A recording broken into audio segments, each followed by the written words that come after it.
Hello, beautiful. Come on. Come on. Oh, I see. Okay, you threw, that was nice. You threw it in. Oh, yeah. Oh, yeah. You can see it already. Look at that. Okay. It's got a little bit, right? But it's not freaking, looks like it's been at the bottom of the ocean. Yeah, that's going on. All right, update from the garage. It's Sunday. Didn't get away, work on some cars. Gonna be doing the driver's side caliper on the Mazda 6. It's the daily, so for love, it gets maintenance, right? I say, just like the passenger side, probably all crusted up. We'll take a look-see. I did a whole bunch of wire stuff with the LS swapped Mercedes. Everything checked out for coils and injectors. I've got the rest of the sensors to do. We'll just see how that goes. In hindsight, I would probably do a standalone system instead of trying to piece stuff together on eBay. Next step will probably be messing around with the tune, seeing what it's got for a tune in the box, and going from there, because it's got a skip to it, especially when it warms up. But like I said, I don't know what the tune is because I got it from eBay. On the ECU, said it was tuned already. I mean, it fired up. It just runs like crap. And that's what I've been fighting with. But doing the pinouts on what seems to be a generic LS1 harness. However, the injectors and the coils are wired correctly.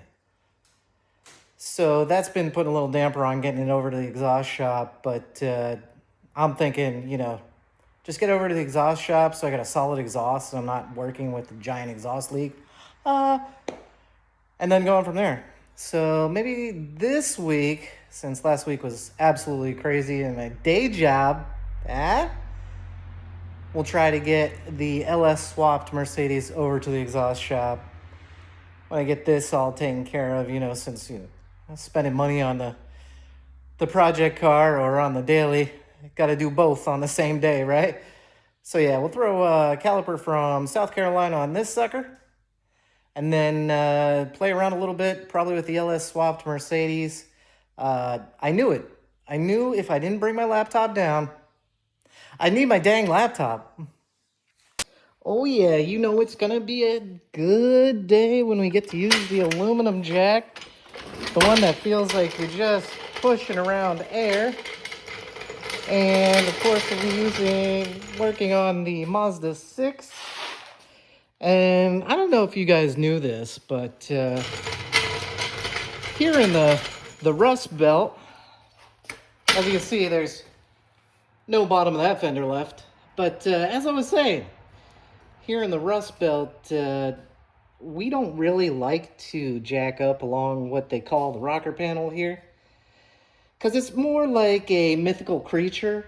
It may or may not exist. So what I like to do is, I'll get under there, I don't know if you see it, you can kind of see that bolt right there. That's where I'm going to jack up at. That's where I know is solid, and that's what I always do up here in the rusty north. You guys, they call it vacation land because you come here, have a good time, right? And then you leave. But if you live here, this is what things turn into. Oh yeah, and taxes are crazy, and heat in your house is super expensive. But yeah, let's not get negative. Let's just kind of keep it light, right? I'm going to take this wheel off and take that crusty northern caliper off. I know it's going to be crusty inside, right? And we're going to replace that sucker, because I got another one from South Carolina, like I said. All right, anybody else? Anybody else as OCD as I am? Soon as this tire comes off the front, I start getting all nervous. Start checking tread. This is a brand new tire, man. This is a brand new 19-inch tire. It cost me $60 off of Walmart.com, man. I want to make sure that I'm taking care of it and not getting all messed up and stuff. Still looks really good. Still looks brand new. Let's see. Probably rotate these tires when I'm doing the next oil change, right? Which is coming up really quick. Like I said, this is the daily. It goes everywhere. But check this out. We got another boat anchor, ladies and gentlemen. Look at that. I knew it. And I think I got it from the same place, so it should have the freaking mounting bracket and everything. And this is another reason I love impacts. I'm going to turn this all the way to the left, take off my bracket bolts, and then I'm going to take off, no. I'm going to take off the caliper bolts so I can get the pads out. And then I'm going to take off the bracket bolts. And then I got to break it free from the brake line. That is my least favorite thing to do, especially up here in the Rust Belt. You never know what's going to come with the brake line. Am I right? All my junkyard people that order from eBay get junkyard parts. Check out this discontinued brake line that came with this freaking caliper. Man. Whoever you auto parts are in South Carolina, I love you. Thank you. Now I'm going to put this somewhere where I know where it's at in case I need it. Thank you so much, you guys. All right, you see that? You see that? The thing won't move. My bolts are off. That's the Rust Belt, baby. She's still got a good freaking bite on that rotor. And I knew it. I knew going down the road, I could feel a little skip, right? And that's this sucker. Now I want to let go of this rotor. So bye-bye. Bye. All right, this is why I do what I do. Looking in there, look at that. South Carolina. No salt on the roads. Beautiful. Check that out. Woo! Welcome to the Northeast Rust Belt, baby. See, once this starts getting all crusty, starts working its way in there, then it starts getting all, oh crap, all this stuff in the way. And then when it comes back out, goes back in, comes back out, starts getting all corroded, it gets stuck. And that's why that sucker's out of here. Oh, call the police. Call the police. I did it again. I put the needle nose vice grips on a stud.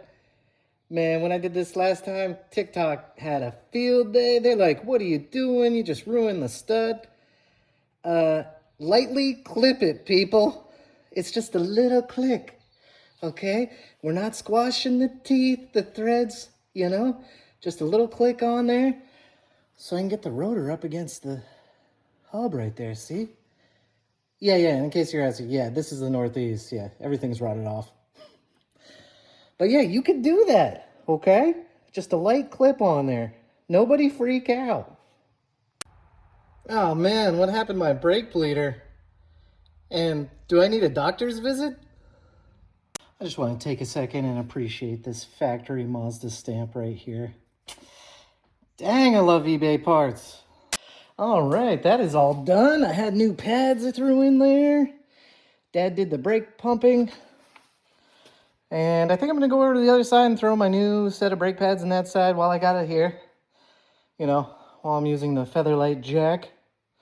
And I've actually got a barrier between the sun and my body, which I don't at home, as y'all know, because I work out of a shed. But yeah, moving to the other side.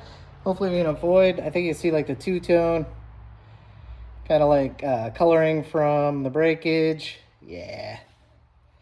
But I think we're all set now. Moving to the other side. Alrighty, caliper done. Fresh one from South Carolina on there. Pads are pulled off both sides. Brand new pads on. Drilled and slotted. Brand new pads. South Carolina caliper on both sides. Wheel lugs are torqued. Now it's time to see what other trouble we can get into. Still, if you could throw me a like and a subscribe, I'd really appreciate it. It's totally free. Like everybody else says, it's totally free. And I'm just going to keep making videos because, like I said, I think there's stuff that I cover that hasn't been shown on YouTube before. Like, oh yeah, check out the clock spring video on the Mazda.